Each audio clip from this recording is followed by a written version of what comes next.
welcome back to On the Soul's Terms, and I'm joined again for the second time on the podcast by Michael Meade. Michael, welcome back to the show, Great to be with you, Chris. and it's great to see you again. I actually was with Michael in person, and Corin is in the background here, in person about 18 months ago, I think, in Mendocino, and got to experience the wonder of your work with groups, with the collective, sort of watching your gift at being able to cook things up in the field and having one of the things I really admired watching you at work there was like you were one of the themes you had was like cranking up the heat so that we could really see what was going on. And that's something I want to do with you today as well, because in our journey around the zodiac, or around the houses, we've entered the 11th house, or we're entering the 11th house, which is associated with Aquarius. We've got Pluto in Aquarius right now, and it's themes of the world, the collective consciousness. It connects to the dreams of the world, but also the individual collective tension points. Um, and this sort of idea of the collective dream, as we talked about before coming on air here. So we've got all these sort of this intensity, this intensification of what's happening in the world, and I guess I'd love to just speak with you about it. The 11th house is also the house of hopes and dreams, and I guess like how to connect to that in a time when it feels, as we were talking about, like the dreams are unraveling, things are unraveling, things feel like they're falling apart. Yeah. Yeah, that's our mutual fate because it's happening all over the world. And of course, one of the most unusual things that's going on is it's happening in nature at the same time as it's happening in culture. Mm. And so systems in nature are kind of unraveling while culture is crashing and institutions are failing. Including big global institutionalized things like the international law and stuff like that, is just fracturing right before people's eyes, Mm. and it's happening quickly. And Right. so in a sense, you could say we're at the end of something. In terms of time, we're at the end of an era, the era of the ascendancy of the Western world, or whatever we want to call it. It's coming to a close. And then if you see that as a spiral, as it spirals down, it moves faster and faster. And that's what's happening now. You can't Mm. keep up with the rapidity of changes and all the stories of what's going on in the world. And it's really can be overwhelming to the individual psyche. And so people feel like not only are they out of control, but they don't count in any way. Mm. And if you're in the modern world, which has lost the sense of mythos and mythology, um, people can now consider themselves nothing but an accidental speck in a random world. I mean, people actually have that idea of themselves. Um, and some people even say that nature's finished with the species of humans, which Mm. is an impossible idea because humans are actually links in the chain of being. And Mm. if you take the link out, you lose the whole thing. So that's not the right way to think. But that's people that have lost the dream, that have lost the mythos, and have lost the connection between the individual soul, let's say, and the 11th house, I guess, or Yeah. the collective. And Yeah. um, and it gets really important because we can't change the collective by making agreements. The changes in the collective develop because of the awakening of individual souls to a greater sense of meaning and truth and purpose. That's what Right. changes the collective. So if people don't have mythology or astrology or some meaningful level of psychology, this whole thing can be flat out overwhelming and radically dismissive of the individual soul. Yeah, it's almost like when you haven't slept for a long time, your dreams will start hallucinating themselves into reality, right? Yeah. It's that feeling of the dream, the archetypes are becoming stereotypes and becoming literalized and sort of tearing each other apart like they do in myths. or like Yeah, they do in our interesting. dreams. Yeah, yeah. But because we Yeah. haven't slept for so long since maybe the Industrial Revolution and we brought in caffeine and we've been just like go, go, go, go, go. Yeah. No, that's great.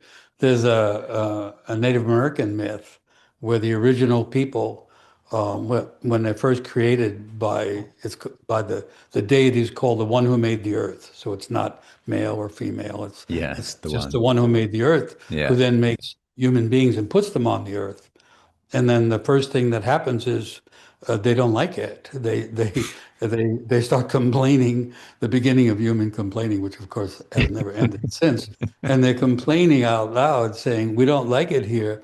And since the one who made the earth is still nearby, that deity speaks to them and say, "If you don't like it there, move, go where you want." And that's the beginning of humans wandering in the world. Uh, Um, and looking for a place to settle. And then this first group of people, our ancestors, finally finds a place where they feel settled and they start to have big dreams. That's how they describe finding home, that wow. they have big dreams. And then, so that's then begins the rest of the story.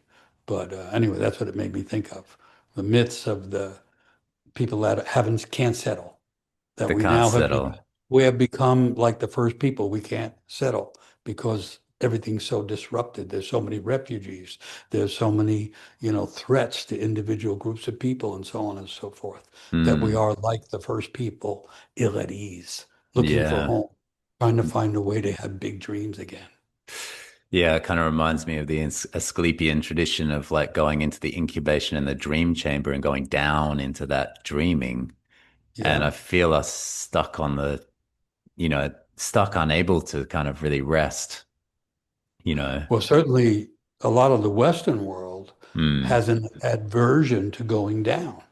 Right. Because, and part of the restlessness was based on the idea that everything has to keep getting bigger and better, which is the dark side of the Enlightenment in a sense. And so that's not working anymore. Like a lot of modern people think I used to hear people always saying that they were on the edge of on the front edge of evolution. Yeah. And people thought evolution was the only thing, but there's devolution also. It happens in nature. Systems devolve.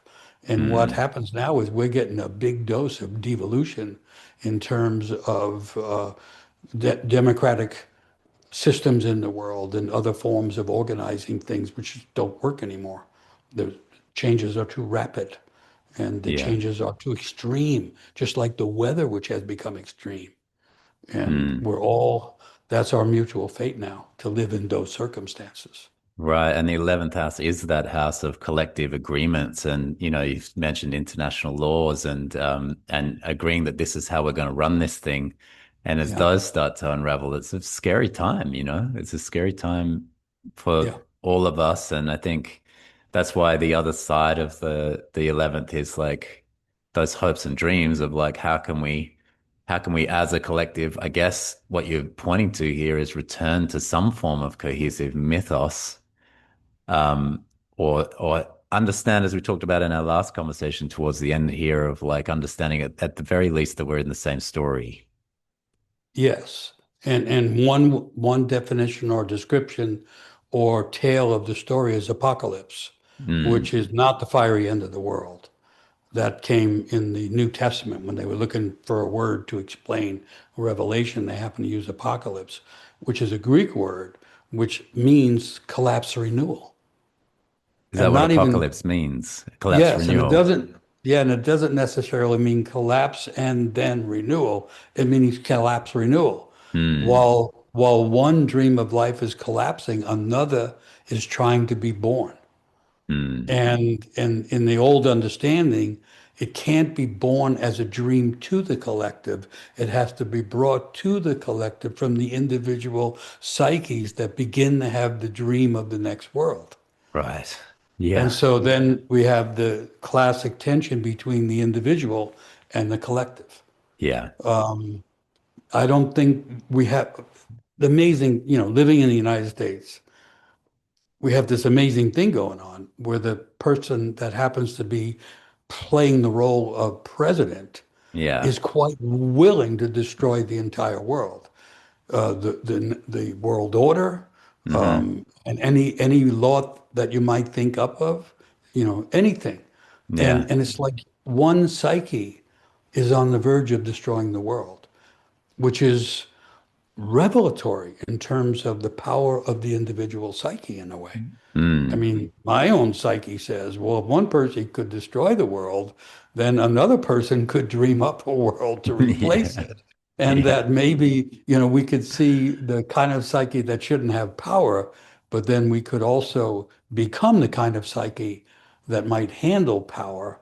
And I think a person can only really handle meaningful levels of power if they're connected truly to their own deep self and soul.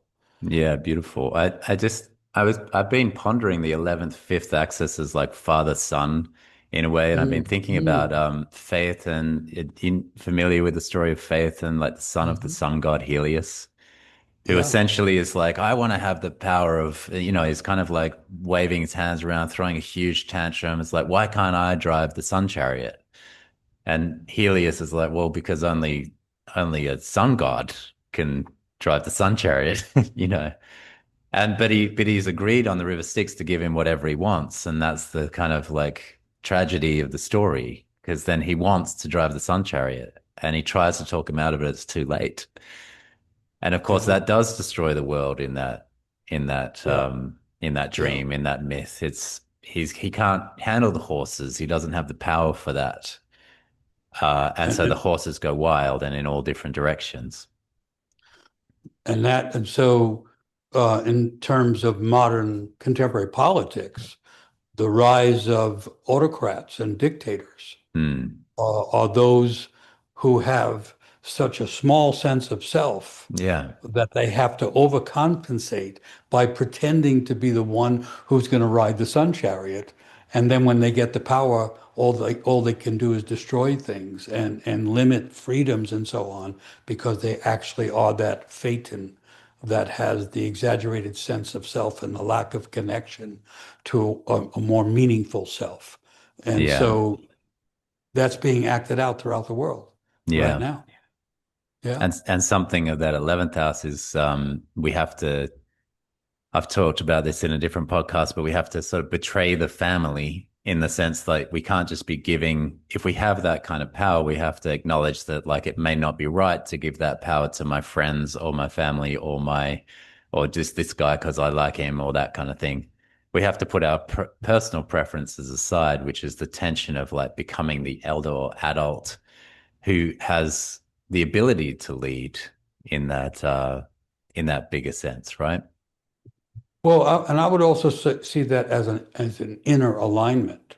Yeah. Because if a person has innate qualities, God-given gifts, as people used to say, that aim in a certain direction, and if they can align with that, then they can handle more power, Mm, because they would have the humility to understand that the position they're in is not something they deserved or should have claimed, but it's more like an alignment with qualities inside themselves. I call it the mm, genius. mm. And so in a way, you want people in charge who are aligned with the deep sense of self, Yeah. which is not what we're getting. We're getting people who can buy their way into power or cheat their way into power, and it's bound to go wildly wrong. Yeah. And and because maybe of the astrological alignments, it can now go radically wrong on a global scale. I am every day astounded that someone with such a weak psychological construction as Donald Trump can affect the entire world. Mm, But it just shows how the individual is connected to the collective, and how uh, as above, so below, but also so below as above. mm. That in critical moments, a small thing can have a big change, either for the good or for the bad. Right. And that's a reference to the individual psyche.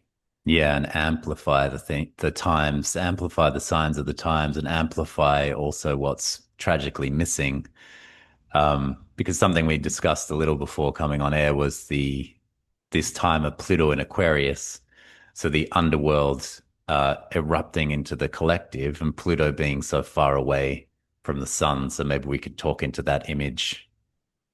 Well, again, I'm just having this stuff is being, we're living it out day to day now. It's astounding. I mean, I've Yeah. been talking about these radical potential disasters for 30 years. Yeah, I've been Um, listening. Yeah. but now it's like it's the news every day. And so then if you have a psychological mind or better yet, a propensity for symbolism in mythology, you can see the strange presentation of it here in the United States.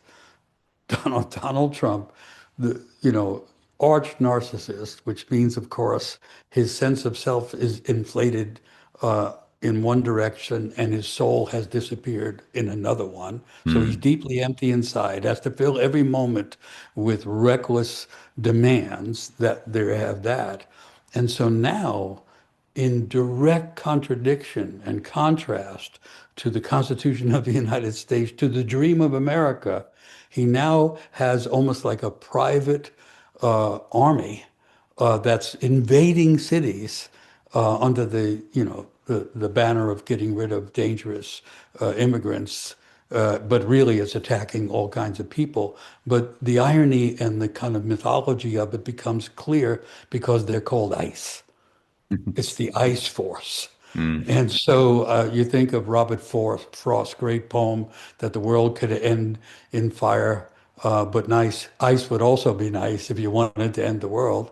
But mm, also in a lot of myths and fairy tales, you have the realms of hell. And most people think of the hell as burning, and you go, and it is burning, but that's the upper realms. In the depths mm, of hell, in what's called the far reaches of the corners of hell, it's ice cold. mm. And so I assume astrologically that's Pluto Yeah, that's Pluto. act Yeah. sending not just heated language and heated emotions, but cold hatred Mm, into the collective experience.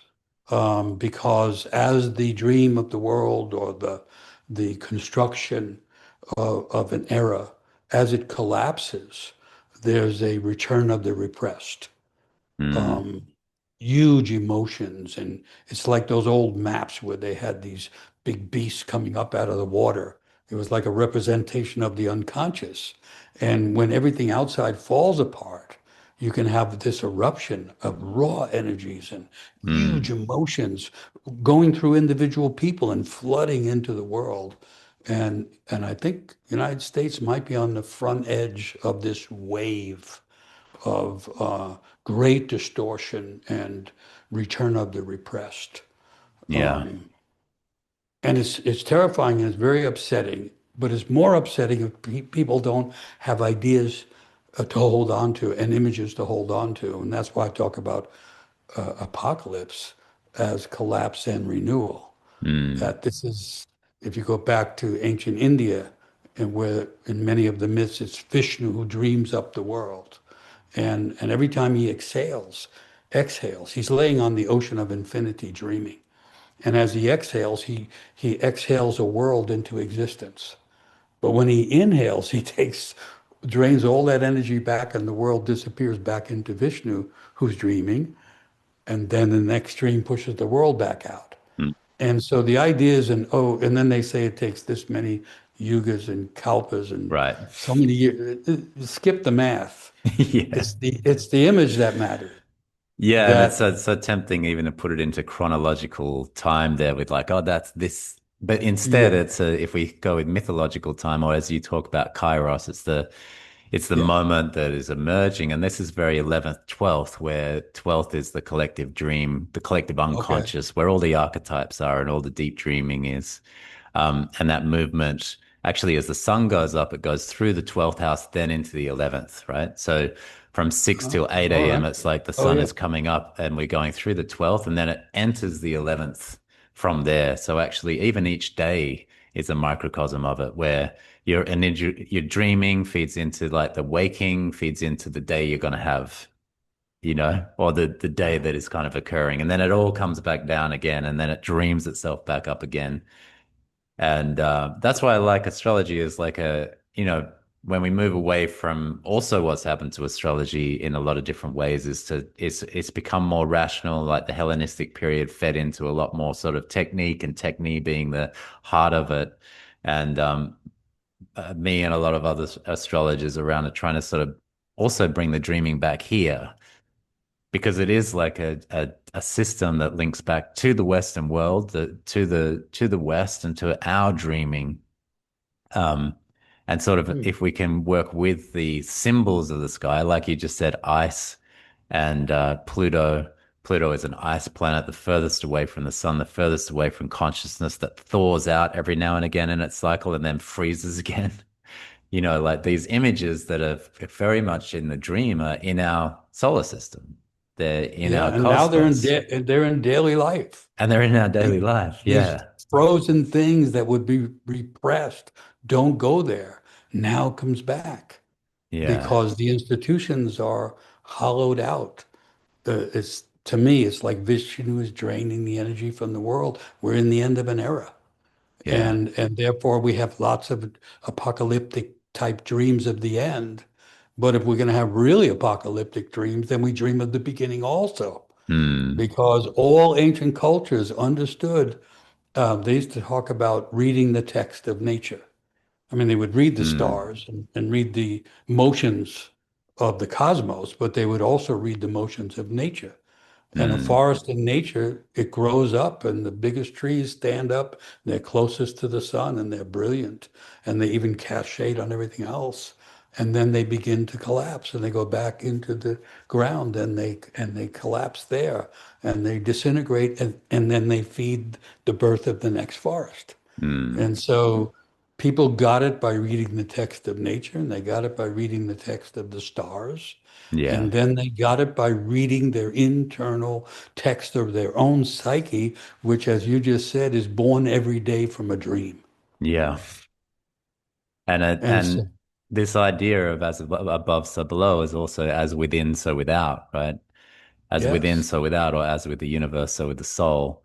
And the as within, so without is that interaction with nature that we've also forgotten because we're thinking in the mythos of dead nature, right? Like just stuff that we can take, which is also being amplified into the collective dreaming. Oh, that's some stuff we can take. Yes. Which is not the nature of reality as it is, because nature is alive. So that kind of like animism comes into this as well, right? Yeah, and animism would be up there in the stars because all Yeah. of the configurations of the stars were seen as animals of some kind, Yeah. and so because people saw it all as interconnected, because they were seeing with the eyes of the soul more than they were interpreting through the rules of reason, Yeah. and And and that's what people have. the word zodiac is, the circle of animals. The Zoe um is the circle of animals, or Zoe could also be life force. So the circle of life force moving around and trying not to get stuck somewhere and calcified ultimately, Well, which and can also happen. yeah, Zoe is another Greek word Yeah. for the pulsing thread of constantly changing life. It cannot get stuck because Right. it's in constant change. Bios, from which we get biology, was the story of the individual biological being, but Zoe was the story of the endless thread of being itself, which is constantly in change, which those old Greek philosophers like Heraclitus were always trying to remind everybody that the Mm, only thing is that's constant is change. And mm, so, even as we feel trapped in the collapse of the dream of the world or in some local collective problem, there is the kind of inner hidden truth. Nowadays, it's more hidden that too will change. And it's not mm, to deny it, it's also to understand how fluid the psyche is, how fluid the world is, which includes nature. And I know people, we've damaged nature by the excesses of human acting out, but nature is connected to the pulse of the cosmos, and mm, it's all connected to the capacity to repeatedly transform. And so one way to understand what we're all going through is a transformation on all levels, a transformation that begins perhaps in the cosmos, and therefore in the stars and the long life of stars. But when all that is transforming, humanity has to transform as well. Mm. And so this becomes the time of transformation, which really means to move from one form to another, which would be a way to describe the zodiac.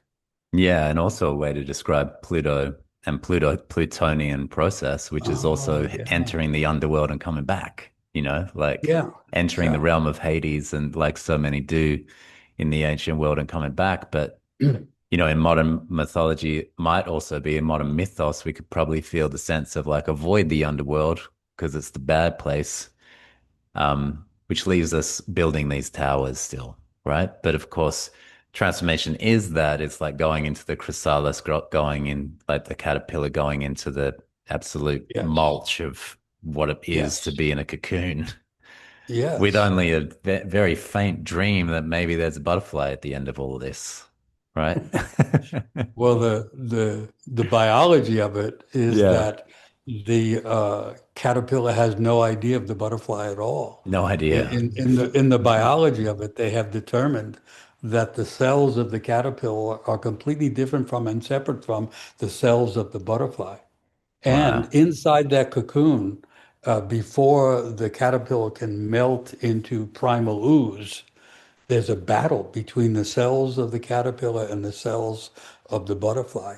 And then I don't know how this happens, but it's the wonder of life that the biologist studying this decided to call the cells of the butterfly imaginal cells, Oh as my if to, gosh. yes, as if to say that in the cocoon of life, it's the imaginal cells that awaken when everything goes dark and everything's collapsing, And and what that is the What an image that then it gives birth to Psyche, which is the word for it's butterfly in ancient Greece. exactly, and which is again the great wisdom of old cultures, where the Uh-huh. language the language would point to the mystery.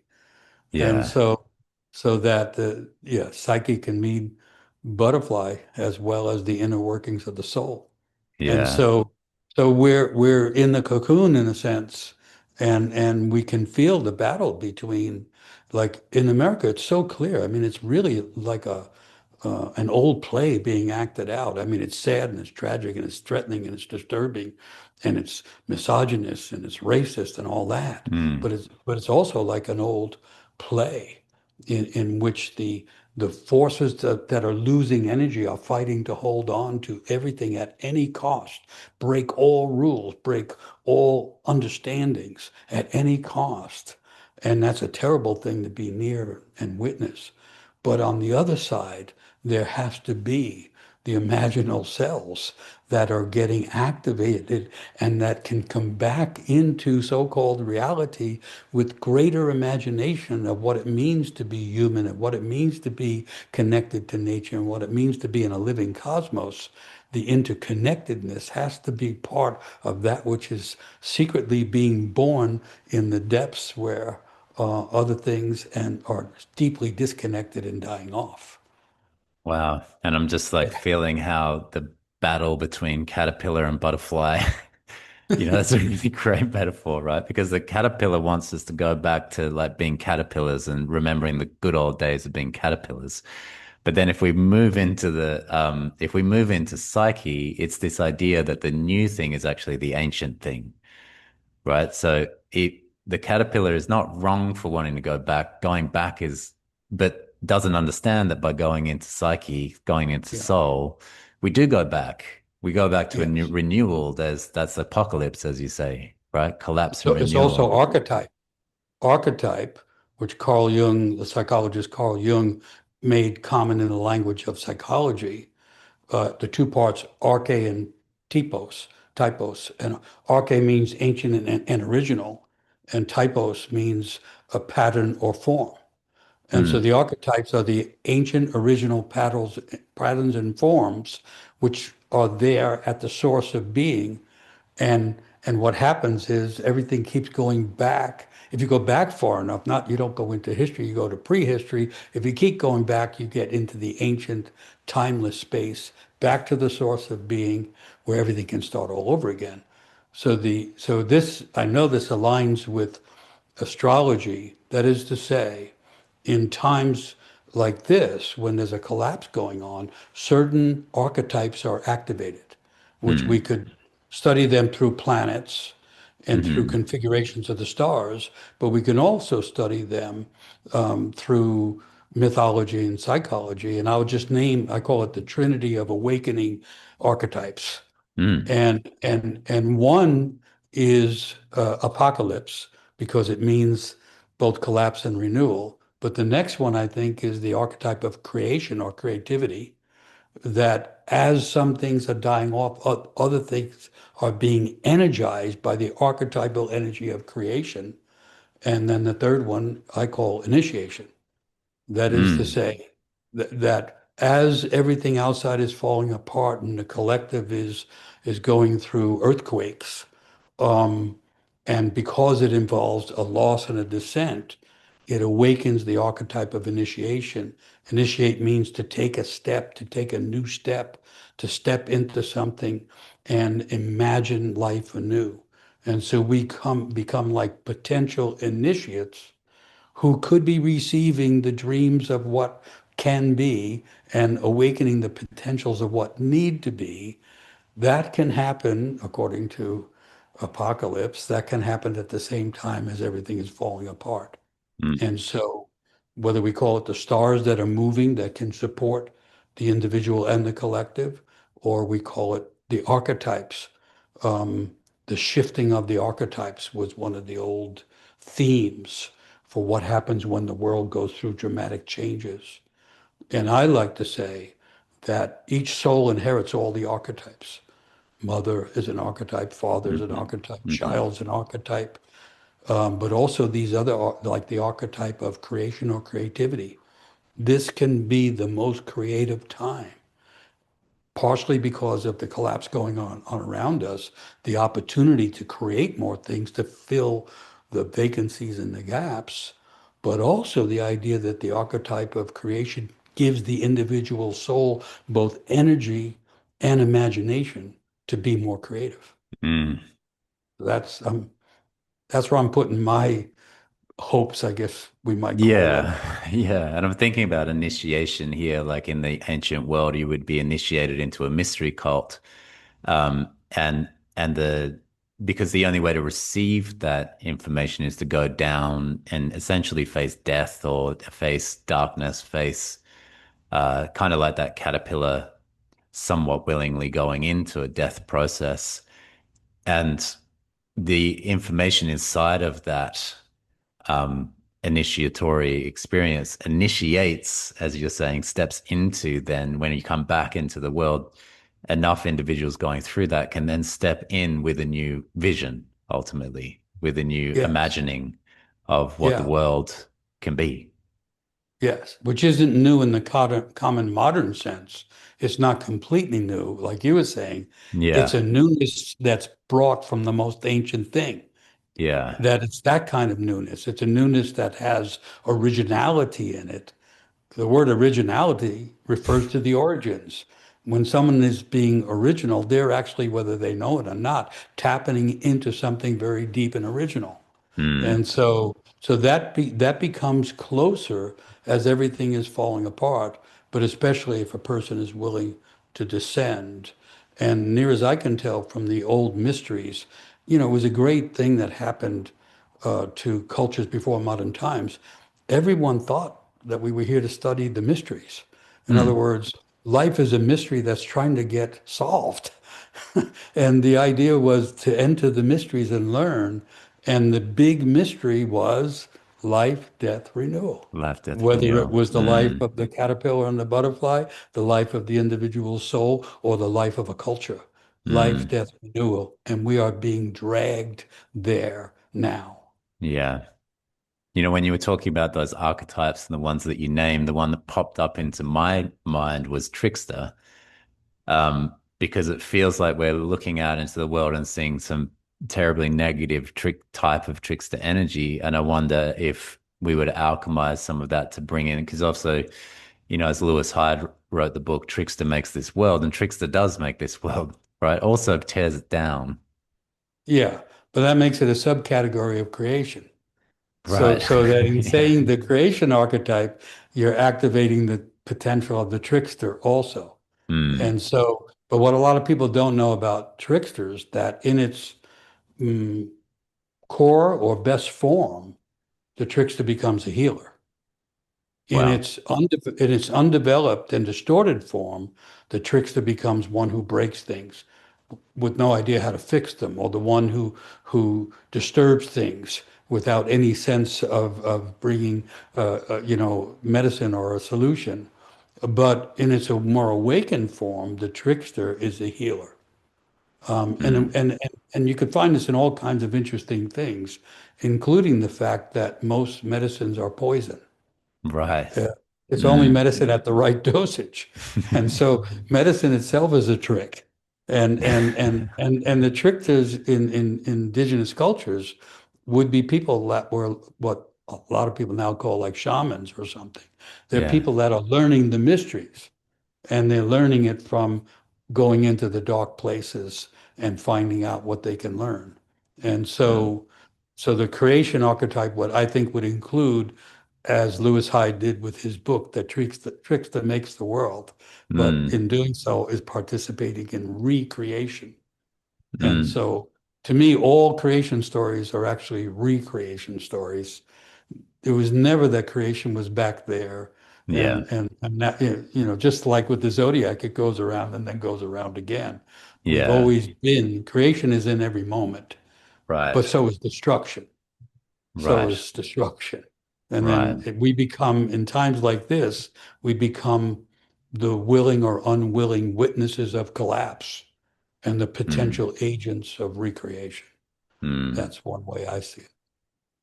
Yeah, I love that the trickster is the medicine person or the medicine man, medicine woman kind of thing. Because of course that makes sense, right? They're kind of Yeah, also reminds me of the word eccentric, right? Like off center, which I yeah. associate with the 11th house in a way, and I associate Ah, with interesting. Aquarius and Uranian energy. Like Uranus as a planet is on a tilt. It's off center.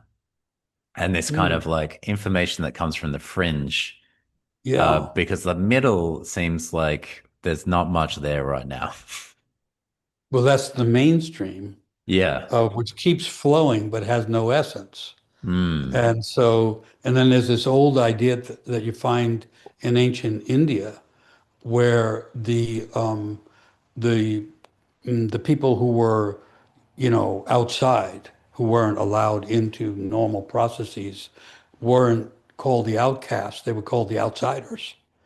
Mm. And and the outsiders are the tricksters and the shamans and the healers and the dreamers and the artists and everyone who doesn't fit into the mainstream.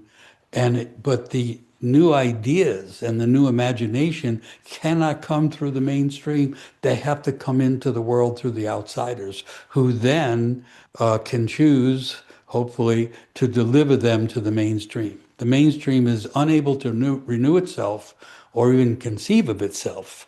And the outsiders are the ones on the edge who are receiving energies coming in from the unseen, from the planets, from the heavens, whatever you want to call it. Yeah, I love And that. Mm. and everybody has some outsider in them. Mm. And I think nowadays we need our inner outsider in order to reassure us about the world, which on the mainstream level is literally falling apart. Yeah. It kind of reminds me of one of Hercules' labors was the Augean stables, which was because one king had so many successful bulls and heifers that he had hoarded everything, but he wasn't good at taking care of his stables, so everything was full of bullshit. No, And that's then, great. yeah. And then Yeah. what Hercules does is instead of getting out the shovel and starting to get himself filthy with stuff, he just redirects two, which is a bit Aquarian, two streams. And it just goes Mm, flooding through. These two streams come and flood yeah. through, and everything clears back out again. Wow. Could we only do that right now Yeah, please. How do we do through that? politics throughout the world? But Yeah. and then of course Hercules, one of the examples of the hero energy, Yeah. um, also has to dress as a woman. He and live does, as the yeah. woman for a long time. And so that messes with the people's ideas of heroes because the transvestite and all the trans elements of life, Hermes had to experience literally as well. And so the issues now with trans people are can be seen as the issues with the transitioning of the world. Right. The people's horror about that there could be, trans people is also a misunderstanding of how things can transition from one form to another on all levels. Mm, And in a way, the controversy about being transsexual or trans people now is also another vessel through which to see how much the world is transitioning and transforming. That was And that's, delightful little slip there because instead of Hercules, you said Hermes. And I did wonder if I? that, yeah, Okay. yeah, which was Yeah, there. fantastic, Okay. which was Yeah, kind of yeah, perfect there. And it also yeah, reminds me of the blind seer Tiresias, who spent 7 years as a woman and then came yeah, back to being a man, and he was the blind prophet ultimately. Like the being able, yeah, the ability to not see and see, right? The seership that is also kind of perhaps being called forth, and maybe even the evolution of hero mythology. I feel like we're I wonder if you could speak to that because of you work with so many stories, right? And you work within men's work and all of that. I think that part of it is like, how do we transition from the heroic Herculean understanding of masculinity, and then help that to transition into like what is. It's kind yeah. of like that's a collapsing piece as well that It's is a also collapsing finding, metaphor. yeah, Yeah. collapsing metaphor. Yeah, the manosphere is like a collapsing of a greater sphere of understanding. And insofar as it tends towards the obvious so-called masculine elements of strength and force and that kind of thing, which rings hollow nowadays because in many ways people know better. And that is not a Mm, proper definition or description of the masculine, but it's another mm, collapsing form. And then, and so I like the idea not of a hero's myth, but a genius myth. mm, And I've taken the old idea of genius, which is a Latin word. There's a Greek word that's similar called a daimon, and it means the spirit that enters a world with a person. Genius doesn't mean high IQ or definitive talent. It means the spirit that's already there. That's the literal translation of genius.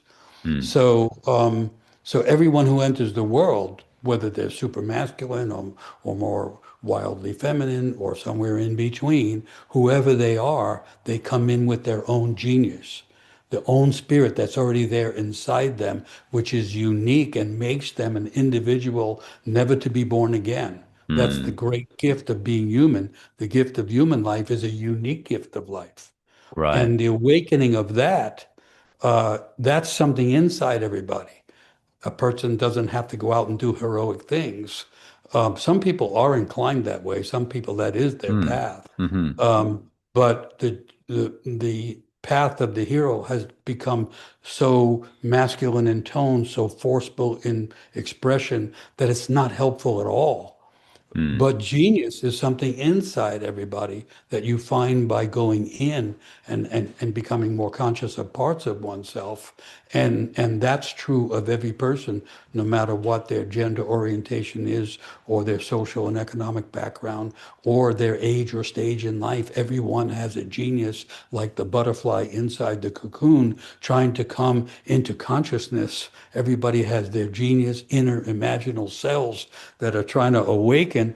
And the world changes when more people awaken to those inner capacities, because then people have a meaningful direction to go in life, because the genius gifts, the talents will pull a person into a certain kind of life. And some people can be tricksters, but others are going to be more distinctly on the healing side, or whatever it's going to be. And so to me, the collective is changed by the awakening of the individual souls to their own inner gifts. And those gifts come with a natural aim. In other words, It isn't a matter of finding a career in life. It's a matter of finding the purpose that's already in a person's heart. Mm, And the more people that do that, the more medicine that comes into the world and serves as an antidote to all the things that are becoming anti-human and anti-nature and opposed to each other. mm. I think you're going to love that one of the things associated with the 11th house is the good daimon. All right. And so it sort of speaks to that, that although the fifth house would be the individual, it's the opposite. It's the good daimon is actually resting inside of the collective. The collective Mm. consciousness is sort of like the good daimon is over there pulling, in a sense, the individual towards, like this is the interaction. It's more like a telos or something, like a pulling of that individual consciousness, that individual daimon genius into the world to say, like, come and do it here. That's a Um, great idea. yeah, So yeah, that's like the old idea that it's not just that the seeker is thirsty, but the fountain also needs to give water.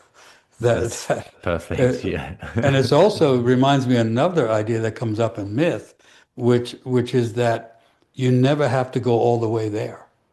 In other Uh, words, the heroic thing is mistaken in the sense that it feels it has to do everything. On the real paths of awakening and meaning, a person only has to go halfway because in the myths they'll say the divine is coming towards you also. And so I've mm. never heard that before, that the telos or the purpose could be in the collective. That's a great idea. In the collective. Right. And so that's also Aquarius and Leo, because Leo would be associated with the fifth house and the heroic and the sun Mm. and all of that energy. Because yeah, there is something of like what I'd like to play around with the hero is like, well, the hero is fearless enough to step forward, right? And then like there's the willingness of the courage there to step in. But as you say, then the good daimon is also coming to meet from Yeah, that place in the world. Yeah. no, that's brilliant. I like to think of that heroic step as being the step of the initiate. Yeah, So okay. I'm using genius myth instead of hero's journey. Yep. And then I'm using initiate and seeker rather than heroic adventurer. And I'm not Mm, saying you can't have the heroic adventure, that's fine. But I'm saying there is also this inner initiate. And so, you know, there's in a way no limit to the number of archetypes. I mean, yeah. I know certain people write books and say the four feminine you Mm, know, that's okay for, if you're needing to take a first step, let's say. yeah. So fine. Yeah. But True. but just as the forest is diverse and life is diverse, and there are many, many stars in the cosmos, there are many archetypes. And another one that you could say, when I'm saying the one part of the trinity of archetypal awakening trying to happen now is initiation, we could also call it the archetype of the initiate. And that in the midst of the collapse of the outside world and the loss of institutions, that a person can find an awakening inside um, of an initiatory aspect of themselves that already knows where to go, knows which path Mm, to take, and has, as you were saying, courage. It has mm, that courage to keep taking a new step.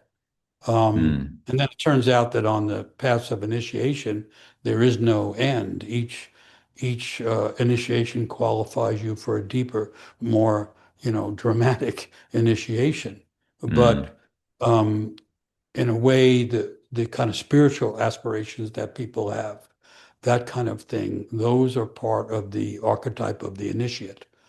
And I think like the butterfly trying to come into the being in the midst of the collapse of the caterpillar and the darkness of the cocoon, this archetype of the initiate is trying to awaken in people so that we can initiate the process of the renewal of the world in a creative way.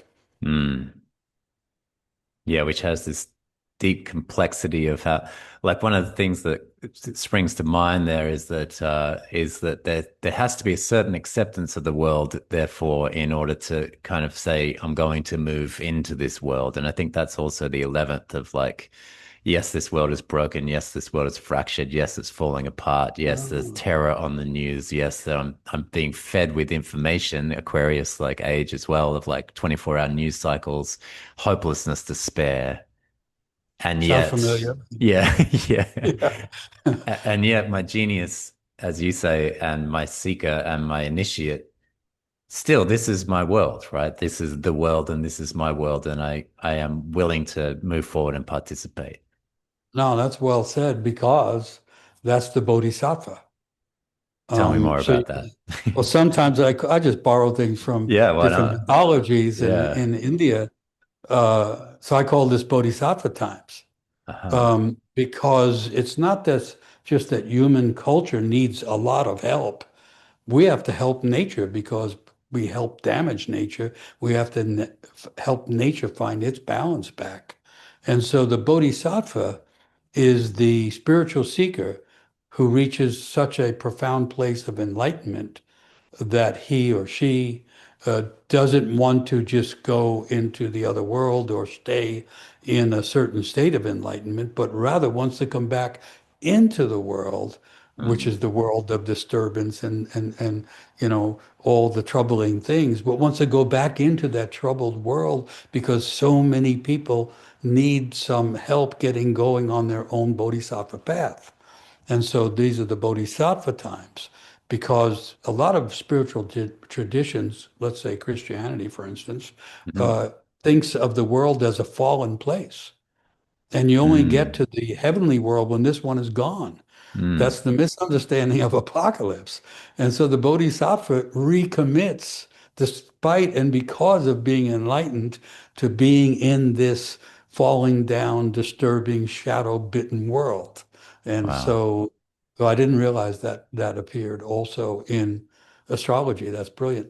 Yeah, I'm just imagining they're coming out of the 12th as, like when we're in the big dreaming and then we enter that's the sort of return back to the 11th rather than off into the infinite ultimately. Yes, Like, no, I'm yes. done. Yeah, And the drop yeah, becomes the ocean and we move out into yeah, the yeah. oceanic. That's the Bodhisattva. It's a beautiful image, but it Yeah. also then has inside it part of the mystery is that the infinite is in this world, and that's Mm. part of the breaking open of the mystery. Well, that's Mm. the what they used to call the open secret, that the infinite is actually in the present. The the Mm. the origin is in the manifest world as it is. What we're looking for is actually here, if we're fully here, that kind of Mm. thing. Bodhisattva time.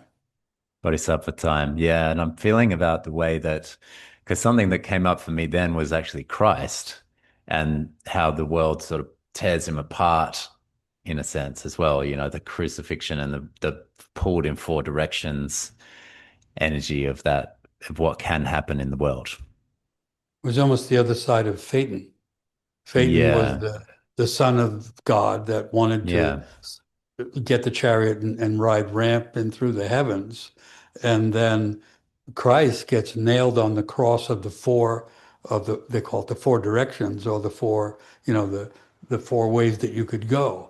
He gets nailed right to the crossroads. The cross originally was down on the ground, the Yeah. place where all roads came together, and then it gets lifted up and he gets nailed on it. And where he laments as the son being abandoned by the divine Father. And so, Mm. there's a lot of beauty in the Christian story or the story of Mm. Christ. But as soon as it's made into a dogma, everyone gets nailed to the cross. Mm. Yeah. And I think last time where we kind of ended our conversation in the a couple of years ago when you were on the podcast, we talked about that Prometheus and Chiron meeting. I don't know if you remember this conversation, but it Yeah, yeah, was it yeah, was that meeting of the Chiron wounded healer with the Promethean Christ consciousness. And yeah. as we're exploring, like, what's the dreaming? What's the new dream? Because that's a silly idea in a way. That's then we get all our egos involved and we get heroic and we do make some mistakes. But what's emerging out of collective consciousness to me might be that because we're even closer now to Chiron coming back to his return spot in 2027.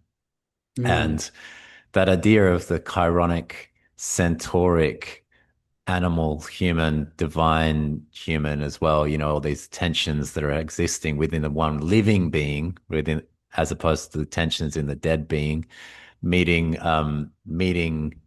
Prometheus, who's like Christ chained to the rocks, Mm, in being tortured by the world. And that kind of yeah, meeting of those and how they become constellations together, they take each other's place. Um, yeah, that's good.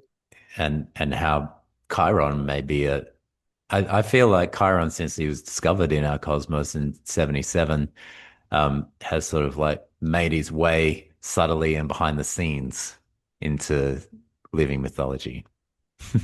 Yeah. And of course, as the great healer and the one who invents medicines that are needed at the times, that's part of the myth of Chiron, all the Mm, while. And he does it initially to heal himself, and that doesn't work. So then yeah. he winds up making medicines for other people while he continually suffers his own wound. Mm, And that's what happens to healers in a way. mm, The mm, healers wind up giving medicine for others, but like the shoemaker that has worn soles in his shoes mm, doesn't necessarily have the medicine for himself. mm, I love the image of Chiron, and I think that centaur or animal human connection is also Dionysus, mm. um, who is the god Yeah. of destruction and renewal, Right. or Shiva in India.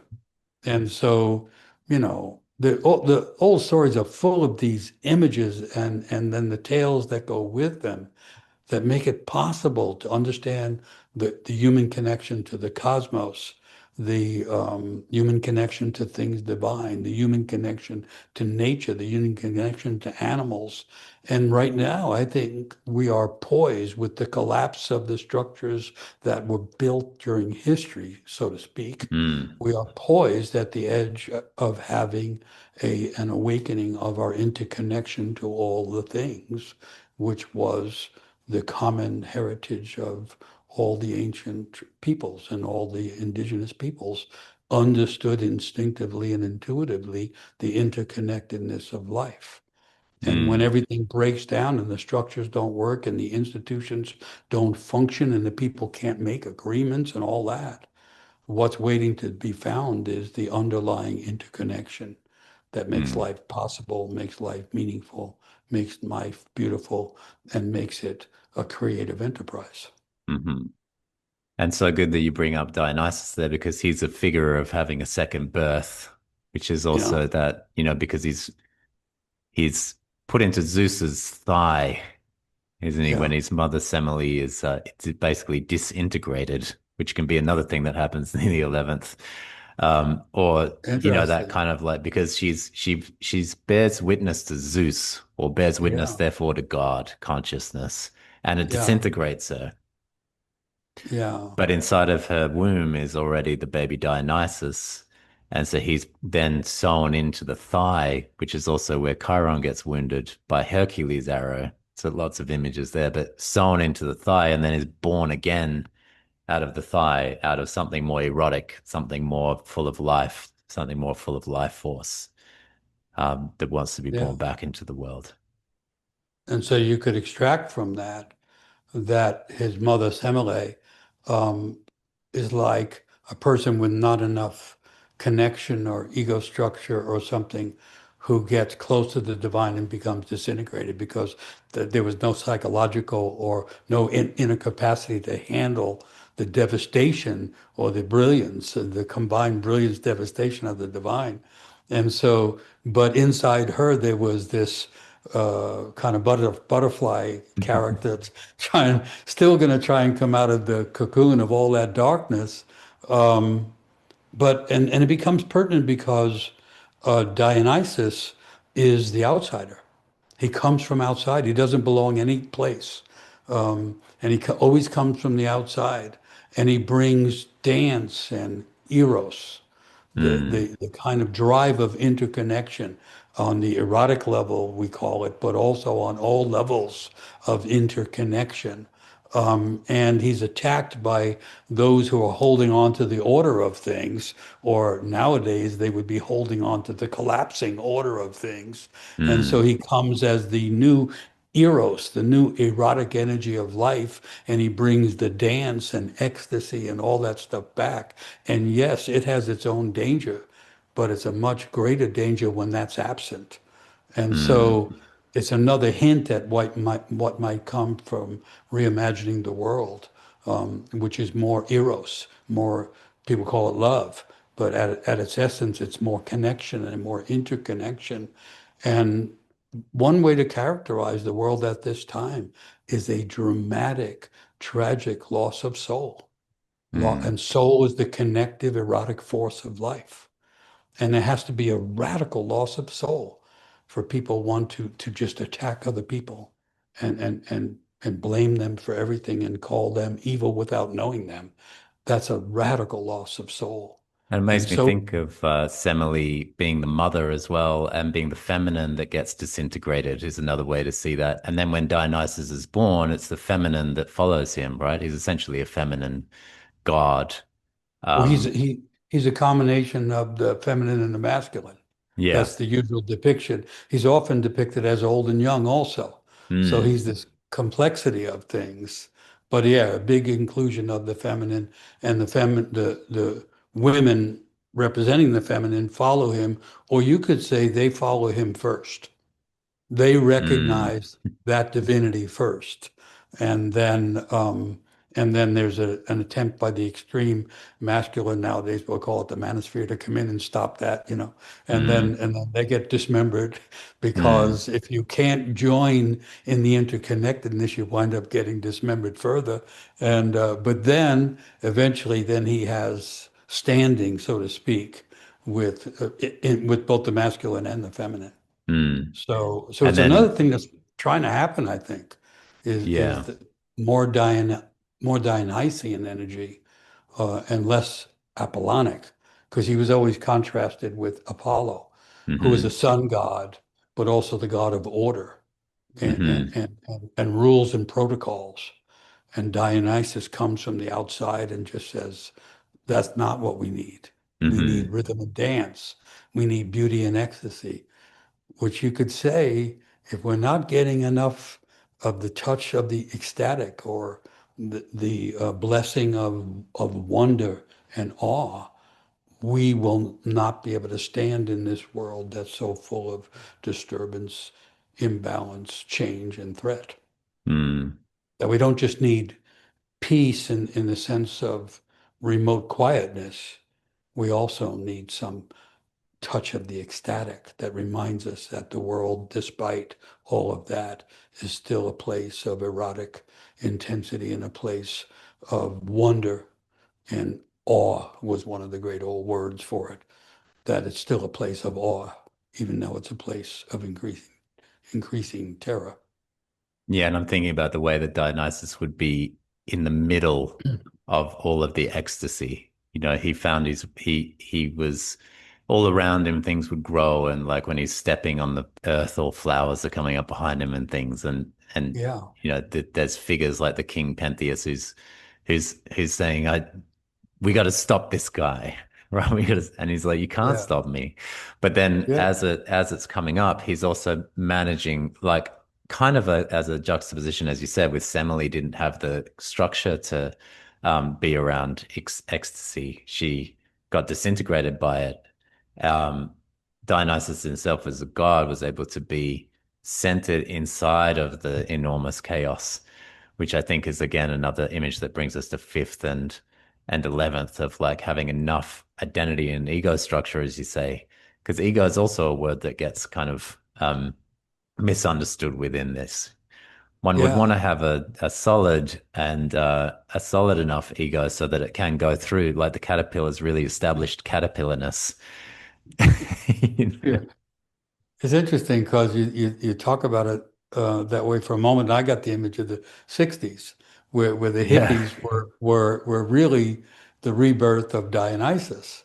Mm, Um, and the 60s is the last time. I mean, I'm old enough to have gone through the 60s and been part of protesting and trying to bring another world into existence, which to some degree happened. I mean, it didn't have much stability and it didn't last very long. But now we're in the similar time as the 60s. We're in the time of radical change.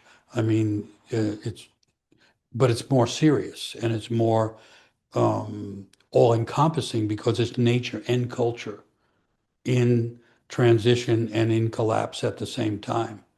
Mm. Um, but this idea of the outsider, whether it's the initiate as outsider or the Dionysian celebrant as outsider, we need that, I think, to be able to have the energy to sustain the sense of being meaningful alive, but also in order to be vehicles so that new ideas and new imaginations of the world can become conscious and be delivered from the individual dreaming psyche to the now, as I understand it from what you said, the very much waiting and helping magnetically to pull it out collective. Yeah, yeah, exactly. Which is kind of how I experienced, in Mendocino, it felt like you were working within the field like that, having now kind of witnessed how you work within the field. For the audience, Michael would tell a little bit of a story and then that would be enough. Sometimes a fraction of a story would last for 2 days and we're still Yeah, working on like the golden feather or something, the flaming feather. So what have we yeah, picked yeah, up? And then we're still there and you're still just hanging on that very little amount of information that feeling the Dionysian psyche explosively opening up off of one small image. And it was fascinating to see that. And then that being called in to a group of 100 men in this sense, in this case, but whatever the yeah, collective is, in order to, create enough heat and tension to get things moving in a way. This is how I yeah, experienced being in the field, which was amazing to, yeah, be there with you. yeah. We call it sudden community. And Yeah. so roughly 100 people come together, mostly not knowing each other. Yeah. And what we actually use to bring ourselves together and be more present in a room together is stories, but also poetry and songs. And so, and then in the midst of that, we tried to take the symbols like the burning feather, which is like the flame at the center of each person's heart, and we try to then use that to keep to build a language, a shared Yeah. language of metaphor in the moment, and then invite everything but physical violence to come out Yeah. because you have to heat up the alchemical vessel. Mm. And we, in a sense, we treat the room as an alchemical vessel, but not that we heat it up with an external force or a manipulative energy. We let the heat that's already burning inside everyone to come out. And since it's usually diverse people, Mm. there's all kinds of stuff that has to be said in the room for people to be present. And then if there's no violence or no rejection and people don't leave, what happens is you get an intensely hot vessel, which then it's like a collective sweat lodge without the fire in the middle because the fire is in everybody. And then creates the capacity to really change, to transform in a short period of time by being in a mutual alchemical fire together. That's what that experiment has been for I don't know how many years. Um, and then people come along with the modern language and say, can't you kind of replicate and scale that so that it can, and then no, you can't. No. I mean, 100 is a lot to work with actually to begin with, but you cannot take that out. The Yeah. so-called men's movement, which I always argued was not a movement, um, it was soul work.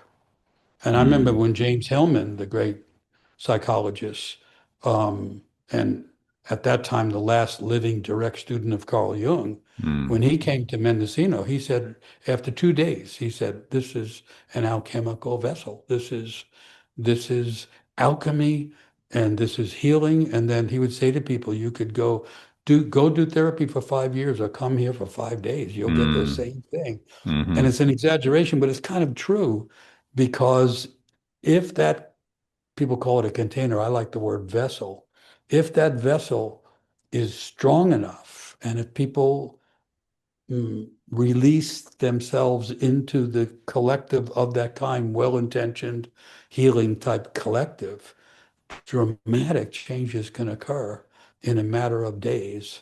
And not only that, you leave with the sense of we really are interconnected. Hmm. You're you're with 99 other psyches coming from all different parts of the earth and all different levels of society and all different ethnic or originations.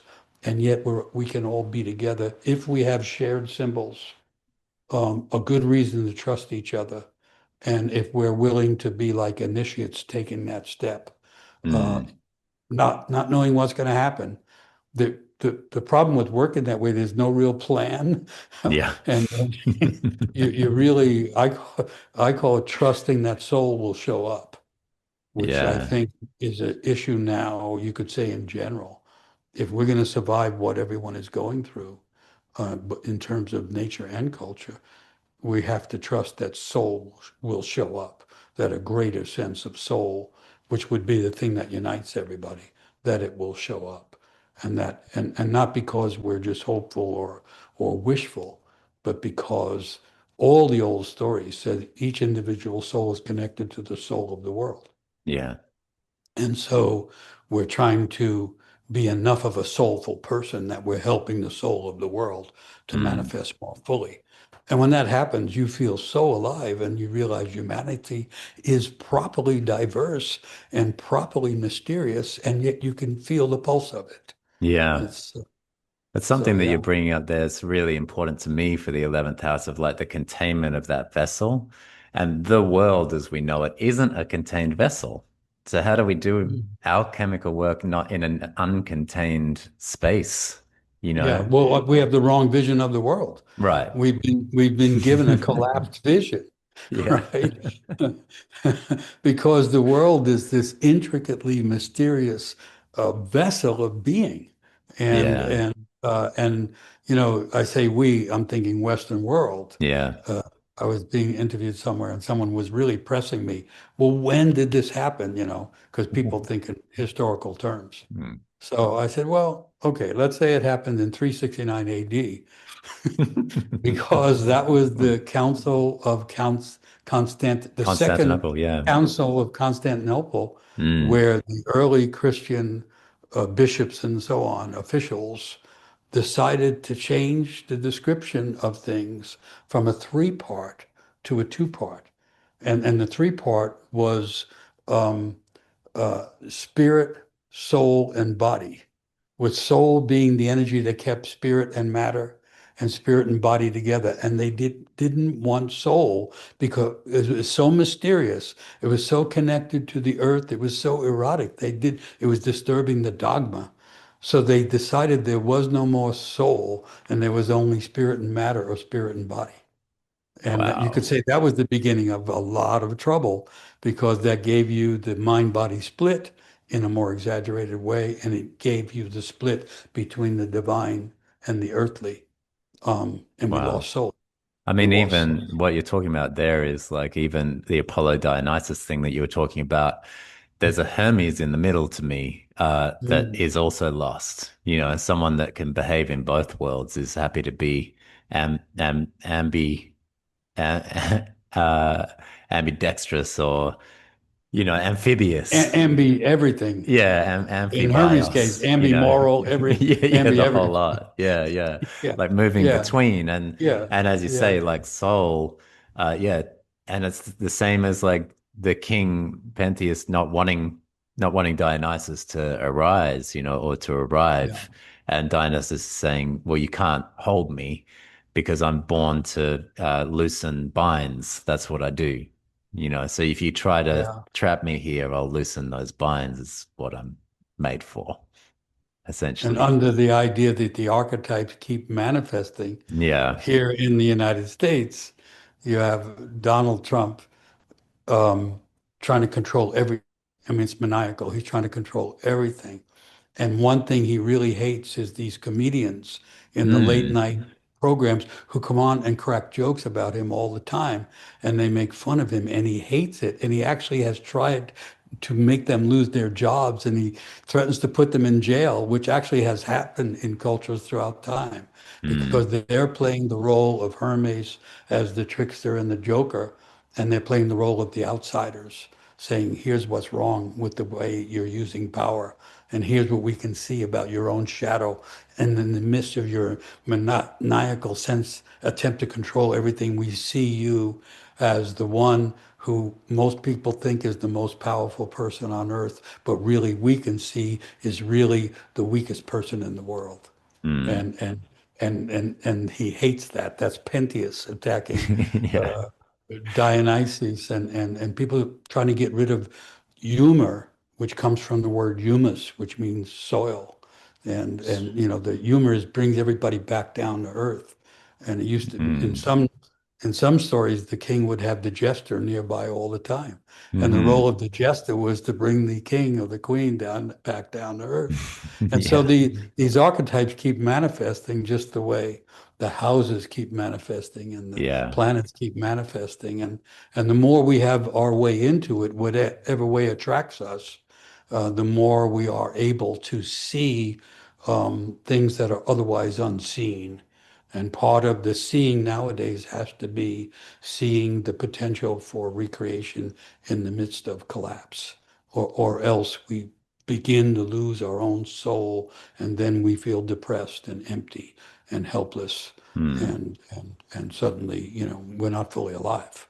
That actually takes me to back to Tiresias the blind seer, because when Mm. he comes across the Dionysian thing, he's like, "Oh, amazing! I see it's just for women." So he dresses up as a woman and he enters. He's just like, "Oh, this is I know how to do woman," and so he just Yeah, goes and revels. And yeah, he's juxtaposed, and he's the blind seer, right? So he's got the prophetic vision of yeah, understanding what's trying to happen and joining in rather than the Pentheus kind of like side of that, which is trying with all fury and might to stop the yeah, thing that's yeah, occurring and standing in the yeah, way of that. So the actual dressing up and going in and, some of these images of the mythical transness, the hermetic that is both, or the yeah, soul underneath it all.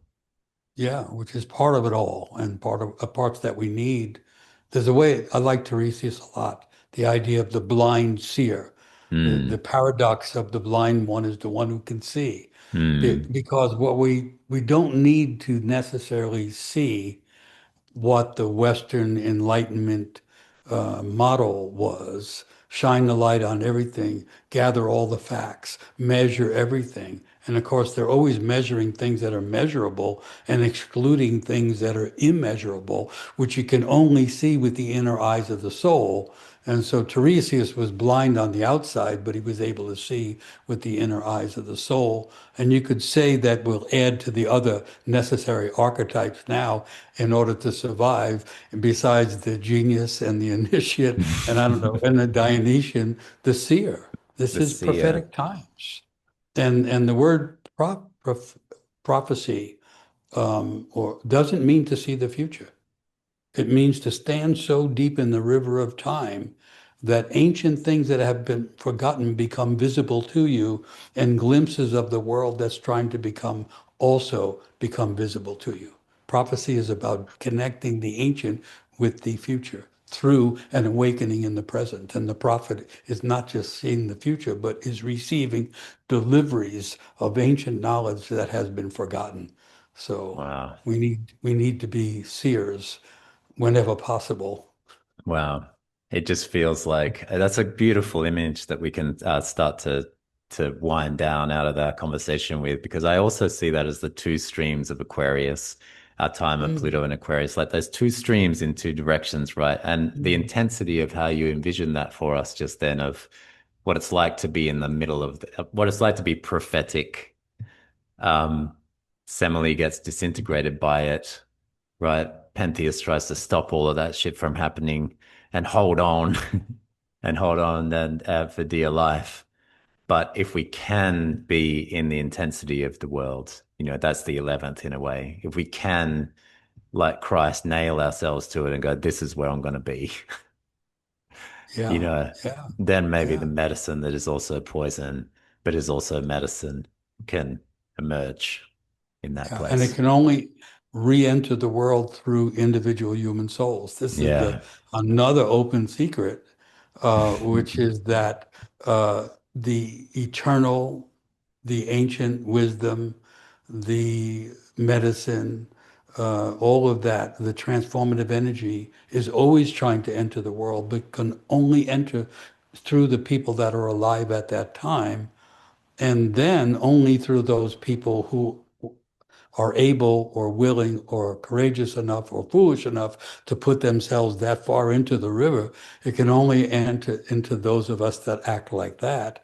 Mm, But then the good news is that the collective doesn't change because everyone agrees, but because enough people are standing in those deep places that the collective is affected by the awakening of those souls. That's the old theory. And I'm holding on to that because it mm, doesn't mean everybody has to agree. It means some people just have to find those deeper connections. And then it starts to occur to everybody. Oh, wait, that's not a bad idea. Oh, but mm, it has. So it doesn't mean everybody has to awaken, and it doesn't mean everyone has to agree. We just have enough Tiresias people mm. who are seeing with the eyes of the soul and able to tolerate the tension of the opposites. And according to the old stories, that's enough to change the theory of life and the collective way of doing things. Yeah. We don't have to all agree. We don't have to all get along. Uh, that's not the point here, right? Yeah, But to put enough heat in the vessel so that it might, yeah, that the imaginal cells might be activated to there move we us go. towards that There we go. psyche. That's right. Yeah, Right. And we beautiful. just have to be part of those cells. We don't have to be Yeah, in charge of everything or agreeing with exactly. everything. Well, Cool. Michael, something that I just am feeling into like how wonderfully intense and vibrant this conversation has been. And I wonder, it's just occurring to me now to invite you into song, if it's possible to close us out. Okay. Just because I feel like the Okay. it might be a nice way to bring us home. What do you think? No, thank you. That's a very nice idea. Yeah, because song is part of all of this other imagination of the erotic and of the creative and the vehicle of harmony, which is sometimes the only way people can harmonize is in a song. And Mm, so then all ancient cultures had songs that could be used that way. And so I tend to use not English because English is a more modern language. And a lot of the older languages have vowel arrangements that now they can study them and it changes the brain. And so I go to these old languages usually. And so then the question if uh, is always what song? yeah, So all right, this is the first one that came through my mind. And part of perfect. me is the Pentious part of me goes, I don't know, it's kind of big and strange. And then but the Dionysian part of me says, do it, dude. Okay. So this is a song from the Yawanawa tribe along the Amazon River down in Brazil, this small tribe with this great cosmology and imagination of the world. And this is their song about when everything falls apart, how it comes back together. Mm. And it's not a butterfly that they use, but they use this bird, this Conero bird, and it sings back to the people the song they forgot, which goes Wow. like this. Canero e te Canero e te Canero e te Canero e te Canero no ma Kanero no ma, no ma. Kanero no ma, no ma. Kanero no ma, no ma. Kanero etete. Kanero etete. Kanero etete. Kanero etete. Kanero no ma, no ma. Kanero no ma, no ma. Kanero no ma, no ma. Kanero no ma, no ma.